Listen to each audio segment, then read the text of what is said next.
గత ఎన్నికల్లో 151 సీట్లతో గెలిచిన వైసీపీ అధినేత జగన్మోహన్ రెడ్డి ఓటమికి పనిచేసే కార్యకర్తలు, నేతలను దూరం పెట్టడమే కారణంగా విశ్లేషకులు అంచనా వేస్తున్నారు. 2019కి ముందు తర్వాత వైసీపీలో విజయసాయి రెడ్డి లాంటి బలమైన వైసీపీ వాదులను నమ్మి ముందుకెళ్లిన జగన్ విజయం సాధించారు. కానీ 2019 తర్వాత వారిని దూరం పెట్టి చెవిరెడ్డి, సజ్జల రామకృష్ణారెడ్డి లాంటి వారిని నమ్మి ముందుకెళ్లారు. బలంగా పనిచేసే వైసీపీ కార్యకర్తలను దూరం పెట్టారు. వైసీపీ సోషల్ మీడియా ఉద్యమకారులను అసలు పట్టించుకున్న పాపన పోలేదు. వైసీపీ ఓటమికి లిక్కర్ పాలసీ కొంపముంచింది. నాసిరకం మద్యంపై ఎంతో వ్యతిరేకత ఓట్ల రూపంలో వైసీపీ ఓటమికి దారితీసింది.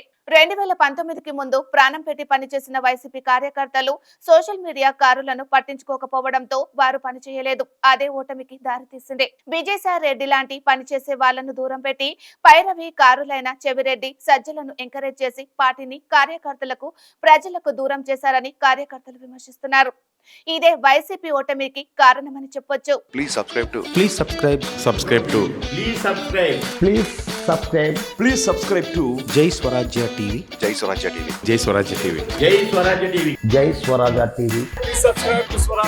Please sign in Uplay. Please sign up for Uplay. Uplay app sign in అవ్వండి, రక్తదానం చేయండి.